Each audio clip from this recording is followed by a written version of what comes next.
এই যে কোরআনুল কারীমটা আল্লাহ পাক দিয়েছেন, এই কোরআনটা কত সুন্দর করে আল্লাহ তাআলা নাজিল করেছেন জানেন নে মুসলমান। প্রত্যেকটি আয়াতে কারিমাকে আল্লাহ তাআলা কত সুন্দরভাবে সাজিয়েছেন, আসো একটু সুন্দর করে আমরা জেনে নেই। আল্লাহ পাক বলেন, ওয়াকাযালিকা জাআলনাকুম উম্মাতাও ওয়াসাতান লিতাকুনু শুহাদা আলান নাসি ويكون الرسول عليكم شهيدا।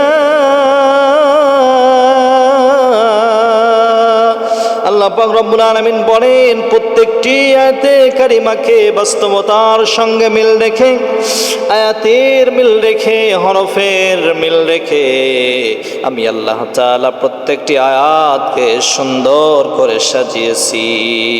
তার প্রমাণ হলো সবথেকে বড় সূরা সূরাতুল বাকারা, 286টি আয়াত সংশ্লিষ্ট একটি সূরা।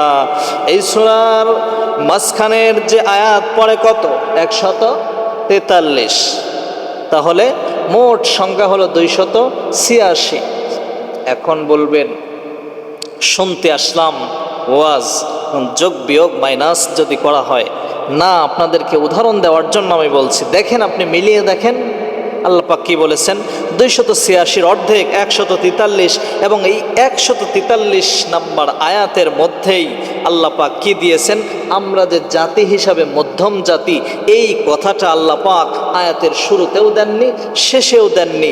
আয়াতের মিল রেখে, সূরার মিল রেখে, পৃষ্ঠার মিল রেখে, লাইনের মিল রেখে একেবারে আল্লাহ পাক 143 নম্বর আয়াতেই জানিয়ে দেন, ওয়াকাযালিকা জাআলনাকুম উম্মাতাও ওয়াসাতান লিতাকুনু শুহাদা আলান নাসি ওয়া ইয়াকুনার রাসূলু আলাইকুম শাহীদা। আল্লাহ পাক রব্বুল আলামিন বলেন, হে হাবিব আপনি জানিয়ে দেন, আপনার উম্মতেরা একেবারে জাতি হিসাবে তারা শেষেও আসবে না, আবার একেবারে জাতি হিসাবেও তারা শেষেও আসবে না, শুরুতেও আসবে না।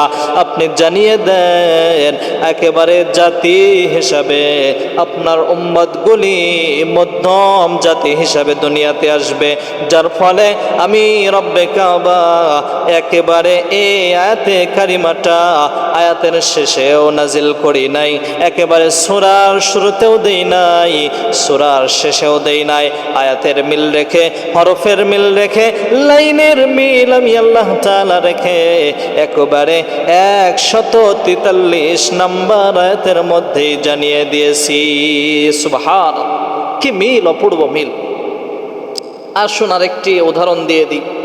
ইউসুফ আলাইহিস সালাতু ওয়াস সালাম যখন তিনি স্বপ্নের মধ্যে 11টি চন্দ্র তারকা দেখলেন, সূরা ইউসুফ খুলে দেখবেন, আপনারা পেয়ে যাবেন সঙ্গে সঙ্গে, ইন্নী রাআইতু আহাদা আশারা কাওকাবাও ওয়াশ-শামসা ওয়াল কমারা রাআইতুহুম লি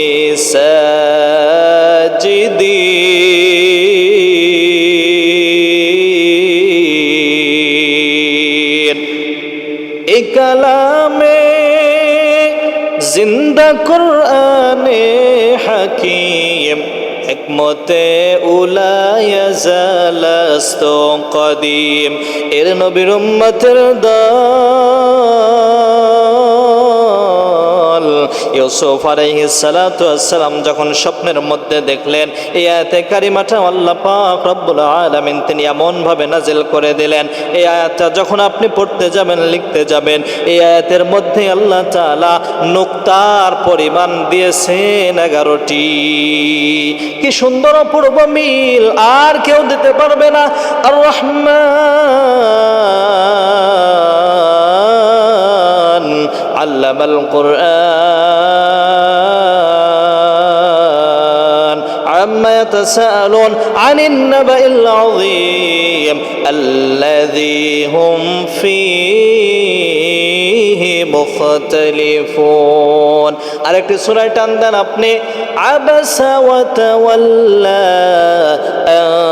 জাআহুল আ'মা আরেকটি সূরায় যখন আপনি টান দিবেন একাধিক আয়াতের মধ্যে আল্লাহ পাক রব্বুল আলামিন বলেছেন ওয়া কাযযাবু বিআয়াতিনা কিযযাবা ওয়া কুল্লা শাইইন আহসাইনাহু কিতাবা কারা সেই কিতাবকে অস্বীকার করবে আল্লাহ রাসূল সাল্লাল্লাহু আলাইহি সাল্লাম যখন এই আয়াতে কারিমাগুলি তিনি পাঠ করতেন এবং তেলাওয়াত করলেন ইহুদি কাফের গুলি চতুর্দিক থেকে ঘোষণা করে দিল মুহাম্মদের কালাম শুনে কোরআনের বাণী শুনে তারা ইসলামের দিকে চলে আসতেছে না না এই কোরআন শোনা যাবে না কোরআন তাদেরকে বিমুখ করতে হবে কোনোভাবে শুনতে দিবে না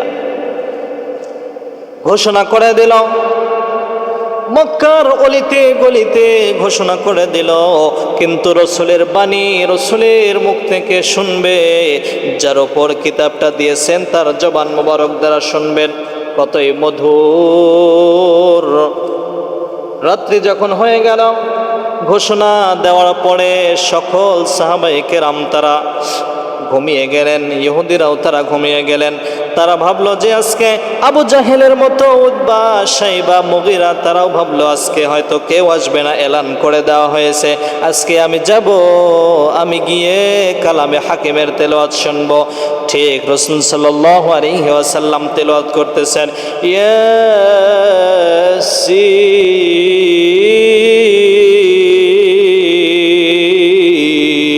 ওয়াল কুরআনিল হাকীম এমন ভাবে যখন আমার আপনার প্রিয় হাবিব সাল্লাল্লাহু আলাইহি সাল্লাম তেলাওয়াত করতেছেন ওই সময় মক্কার প্রত্যেকটি ইহুদি কাফেররা রাসূলের ঘরের চতুর্পাশ দিয়ে তারা বেষ্টনী দিয়ে দিয়েছে তেলাওয়াত শুনতেছে তেলাওয়াত শুনতে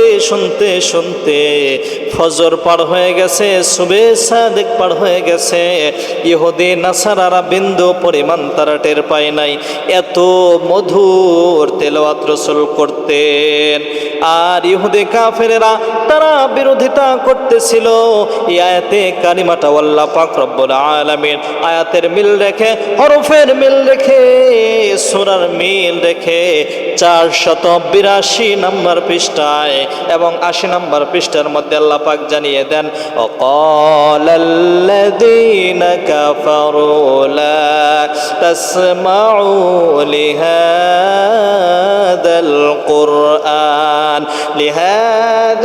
কুরআনি ওয়ালগাউ ফীহি লাআল্লাকুম তাগলিবুন তারা কি করতো রাসূল সাল্লাল্লাহু আলাইহি সাল্লামের কোরআন শোনাকে বিরোধ করবার জন্য প্রতিরোধ করবার জন্য বিরোধিতা করবার জন্য ওয়াকালাল্লাযীনা কাফারু ওই সমস্ত আবু জাহেল কাফেররা তারা নিষেধ করে দিত যে রাসূলের বাণী জাদু আছে সে জাদু পড়ে শোনা যাবে না বিন্দু পরিমাণ শোনা যাবে না এরপরের অংশে আল্লাহ পাক রব্বুল আলামিন জানিয়ে দেন وقال الذين كفروا لا تسمعوا لهذا القرآن والغوا فيه لعلكم